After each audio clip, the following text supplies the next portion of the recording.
À la prison, Luna dit à Bill qu'elle n'arrive pas à croire qu'il soit là. Elle sourit. « Tu lis mes lettres ?» Bill répond. « Contre mon gré. » Luna lui prend la main, mais il s'écarte. Elle dit qu'il était la seule personne qu'il pensait pouvoir comprendre.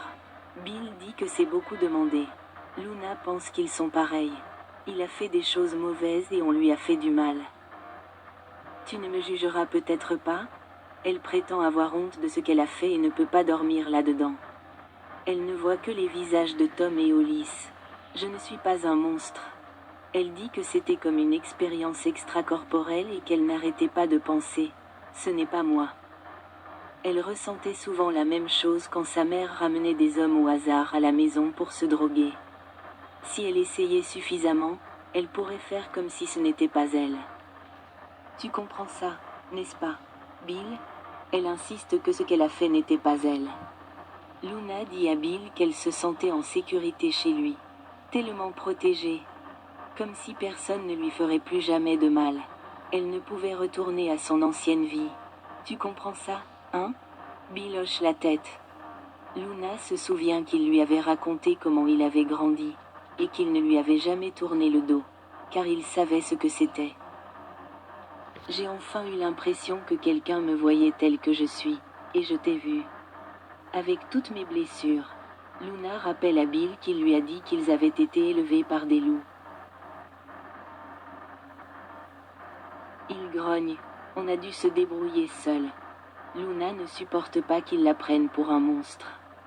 Elle pleure, espérant qu'il pourrait peut-être trouver un peu de compréhension ou de pardon. On se ressemble plus que tu ne le penses.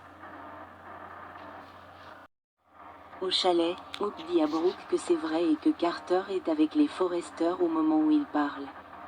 Brooke soupire. Alors, c'est vraiment en train d'arriver. Carter est le nouveau directeur de Forrester. Hope répète que c'est officiel. Steffi et Ridge ne dirigent plus l'entreprise. Brooke a du mal à digérer la nouvelle et se demande comment Hope pourrait y participer. Hope dit qu'ils le font parce que c'est ce qui est le mieux pour l'entreprise. Brooke affirme que Forrester est l'héritage de Ridge. Hope proteste, affirmant qu'ils devraient tous faire partie de cet héritage. Si Steffi avait renvoyé Thomas ou Hergy, Ridge serait intervenu. Parce que ce sont les enfants de Ridge et pas moi. C'est pur et dur. Brooke sait qu'elle se sent lésée, mais cela ne veut pas dire que c'est ce qu'il faut faire. C'est aller trop loin. Hope dit que Steffi a obtenu ce qu'elle voulait et, ce faisant, elle les a manqué de respect à tous les deux. Carter réparera ce tort. Il se bat pour eux tous. Pour tous ceux qui se sont sentis négligés ou sous-estimés. Comment pouvez-vous ne pas voir ce que Carter essaie de faire et le respecter ? Ne voyez-vous pas quel homme incroyable il est ? Brooke dit à Hope qu'elle admire Carter qui la défend. Steffi n'aurait jamais dû la licencier ni résilier son contrat. Hope affirme qu'il cherche seulement à rétablir la justice et l'équité dans l'entreprise. Brooke souligne qu'il n'y avait aucune justice ni équité en leur faisant signer ces papiers. Chérie, il leur a volé Forrester Création.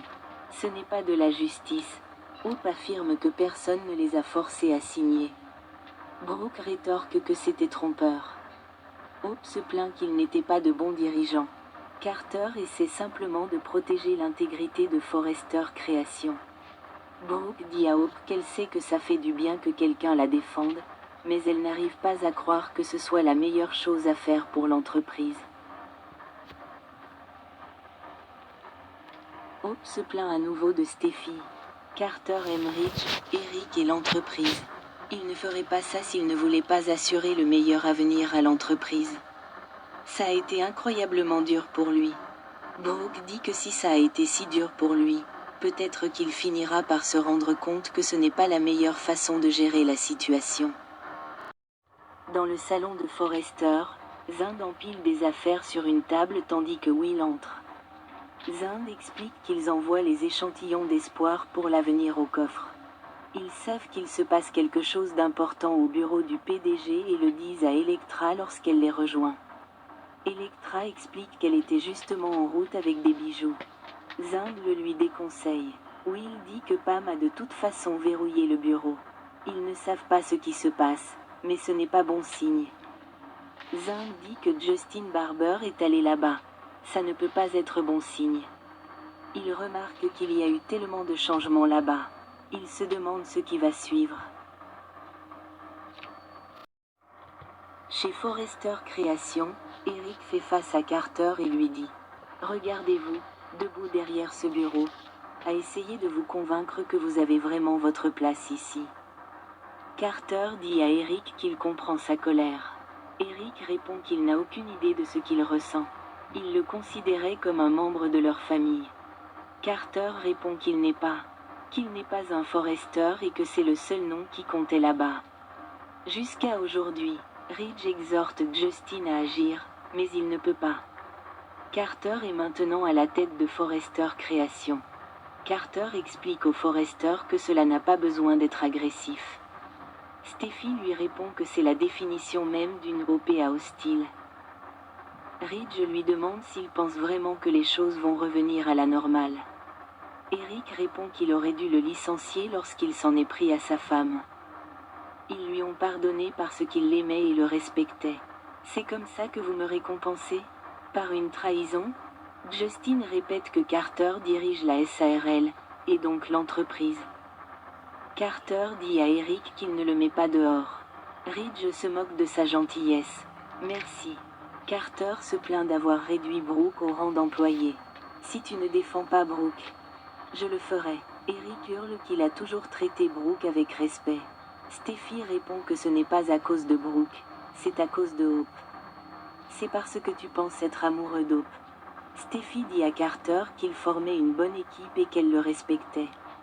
Il répond « Jusqu'à ce que tu ne le fasses plus ». Eric grogne. Est-ce une partie de lui qui veut faire de Forrester une marque de luxe? Steffi dit que Hope l'a retourné contre eux. Carter réplique qu'il peut penser par lui-même. Steffi demande « Alors comment peux-tu ne pas voir qu'elle se sert de toi? Parce que c'est le cas. Elle a dit qu'elle t'aimait, mais c'est juste une comédie pour obtenir ce qu'elle veut. » Carter, tu es plus malin que ça. Arrête ça avant qu'il ne soit trop tard. Carter met en garde Steffi contre le dénigrement de Hope. Steffi fait remarquer que ce n'est pas lui. Il ne trahirait jamais ses amis ou ses collègues. La seule chose qui change, c'est que Hope est dans sa vie. Carter fait ça pour le bien de l'entreprise. Ridge dit « Attends une seconde. Tu nous as piégés en nous faisant signer ces papiers pour pouvoir contrôler l'entreprise. C'est bien ce qui s'est passé. » Steffi ajoute « Tu veux absolument défendre Hope. » La ramener chez Forrester et ressusciter sa ligne. Carter admet que cela fait partie de son plan, mais que cela profitera à Forrester à long terme. Steffi reste bouche bée. Allez, tu me reproches de prendre des décisions basées sur des sentiments personnels, mais c'est une question de vengeance pour Hope. Quelle hypocrisie! Ridge est avec Steffi. Hope est dans la tête de Carter. Il ne la voit pas, mais tout le monde la voit. Sa relation le regarde, mais il se demande qui il est devenu à cause d'elle.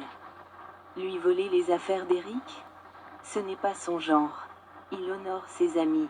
Enfin, il les honorait. Il pense qu'ils devraient tous se réunir et essayer d'inverser la situation et de faire disparaître tout ça. Encore une chance de réparer les dégâts. Ne gâche pas tout.